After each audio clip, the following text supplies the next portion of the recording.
Can you talk Mhm. about how the Jeffrey Epstein scandal plays into your testimony? Very interestingly. Right. Um, so a friend of mine was opening my eyes to the existence of various, uh, call them elite pedophile rings. Epstein was not the only one. You can look up the Nexium case, um, or Sir Jimmy Savile, or Mark Benowit, and I think is his name in Belgium, is it? Anyway, I might have the names wrong there. But the point is, and then there's like pedowood, which is what we call the prevalence of pedophilia in Hollywood. Hmm. It's very weird that a lot of the people who are involved, or at least accused of being involved, in such activities have occult beliefs. And my friend said he'd worked with such people, knew them personally, and he confirmed that. He said that's why they use all of these symbols, like the old one eye, which people were obsessing about for about 5 years ago, remember? And people still notice that. But they used to do that all the time. I think they avoid it now. But generally speaking, a lot of movie posters would show up with this one. That's an occult symbol. So that's what he said. I don't know if I totally believe it, but it was interesting. It got me thinking, and at the very least, I said, um, due to this, the fact that these people are able to get away with horrific crimes. Just look at how Epstein has been dealt with. It cannot be denied that justice has not been done. There's a lot of guilty people walking around free right now. Okay.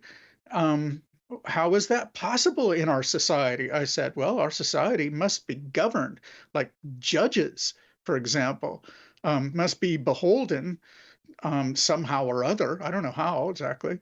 Um, have ideas, of course, um, by powerful people, right? And are such powerful people occultists? And this is what my friend was saying. So he's pushing these books about the occult on me, not the actual, Aleister Crowley or whatever on me, but um, he was, things that were written about the occult, and even that kind of weirded me out because I said, look, if I actually thought there was a reason to investigate this stuff because they, uh, I don't know, it's like an important part of a culture because our culture is like ruled by people who believe this, then doesn't that mean that if they're going to go to all these risks and these moral horrors as part of their beliefs, that's putting a lot on the line for something that you actually think is a lie. Hmm. Um, so if it were true, though, then that would at least mean that the spirit world is true, like demons exist, whatever, that they could appeal to, Mm-hmm. ascended masters and whatever. Mm-hmm. Um, well, then, doesn't that mean that it's possible that God exists?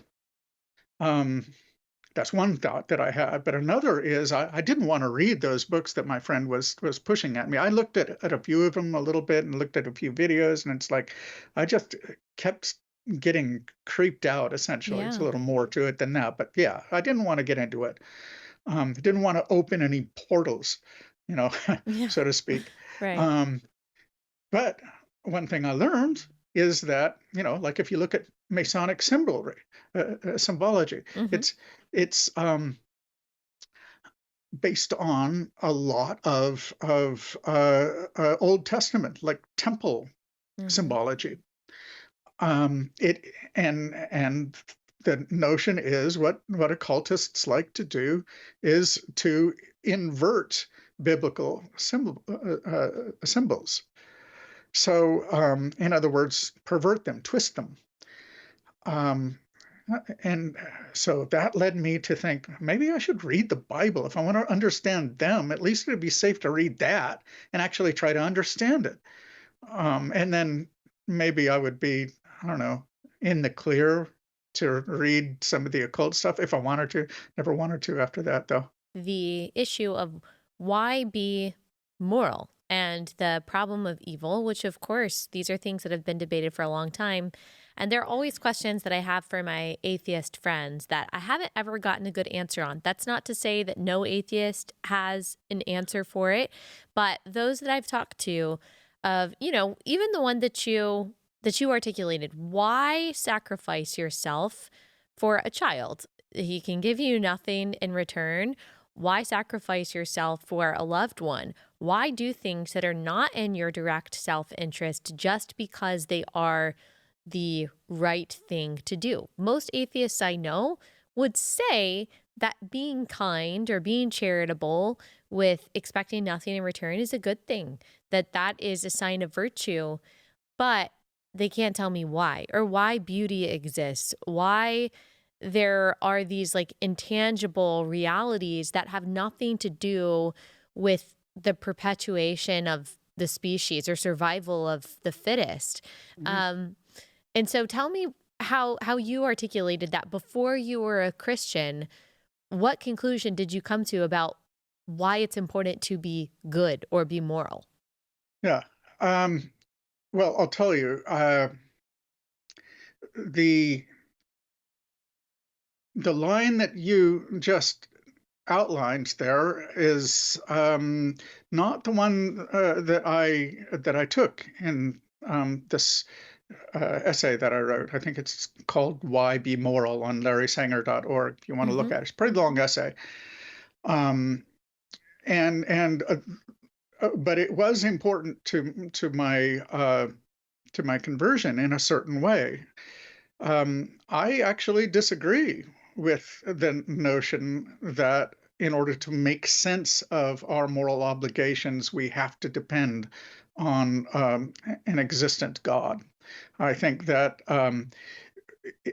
we naturally have certain desires. They are built-in desires. All organisms do, and what we ought to do, what is meant by normative language, evaluative and prescriptive language, in other words, saying what is good or what we ought Mm-hmm. to do, um, is ultimately explainable in terms of life. Um, so basically, um, without going into the details, we ought to do, and in fact, if we're well functioning, we want to do things that are good for our lives and for the lives of things, people and animals and living things around us. Um, I thought that this was a naturalistic theory of ethics, and I explained it in detail. But it's philosophers who hear this will recognize that it's a version of natural law ethics. Um, and when I started thinking again about the arguments for the existence of God, um, the way it worked in was this: if God is, or if there is a creator who designed the universe and designed our human nature, and if basically um, we are made happy by following certain moral rules, or more likely to be happy when we do, let's put it that way, um, that actually is evidence of the goodness of God. So I don't say that God is necessary in order to explain morality. I say that the fact that human nature pushes us in the direction of goodness, and that the designer seems to require that of us, if there is a designer. So, given that assumption, right, that would imply that the designer is good. Hmm. So it's the conclusion of the argument from morality in my hands is not that God exists. It's that if there is a God, then God is purely good.